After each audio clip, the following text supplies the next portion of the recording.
Romain Boguet, bonjour. Bonjour.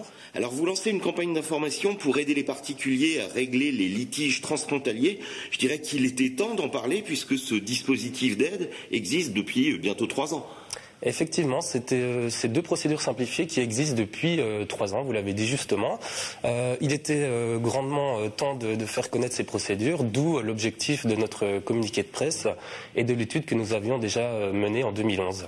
Alors vous dites que ces litiges sont assez peu nombreux, mais n'est-ce pas plutôt parce que les gens renoncent à poursuivre des étrangers pour de petites sommes, parce qu'on parle là de litiges de moins de 2 000 €?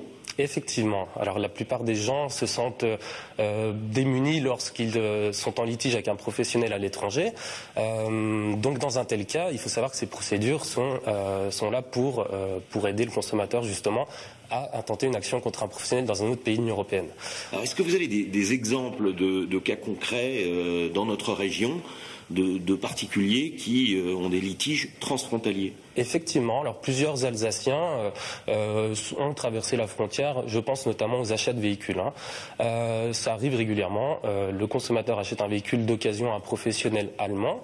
Lors du trajet retour, il se rend compte que ce véhicule n'est pas conforme, c'est-à-dire qu'il tombe en panne immédiatement. Il passe faire un devis auprès d'un professionnel français. Le professionnel allemand ne réagit pas à cette demande de prise en charge des réparations. Le consommateur engage une procédure simplifiée et finalement, alors après, dans la pratique, il y a la théorie et la pratique. Dans la pratique, il a bien évidemment besoin d'une assistance, d'où notre existence en fait, pour aider le consommateur. Et votre intervention est gratuite? Gratuite, effectivement, oui. Alors vous parlez de problèmes avec les véhicules en Allemagne, on parle souvent de billets d'avion aussi ou de vols annulés sur certaines compagnies, mais la plupart des conflits ne font-ils pas suite plutôt à des achats sur Internet? Dans la majorité des cas, ce sont des litiges liés à l'utilisation d'Internet. Dans 70%, 70 à 75% des cas, ce sont des litiges liés à l'Internet. Alors quand c'est des cas plutôt simples, non-livraison de commande Internet effectuée sur un site allemand ou anglais, peu importe, la procédure européenne d'injonction de payer, effectivement, est là pour aider le consommateur à récupérer les sommes.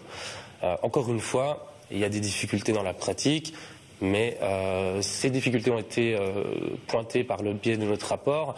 Moi, ce que je pourrais conseiller, c'est si les gens ont un litige transfrontalier, c'est qu'ils s'adressent dans un premier temps à nous.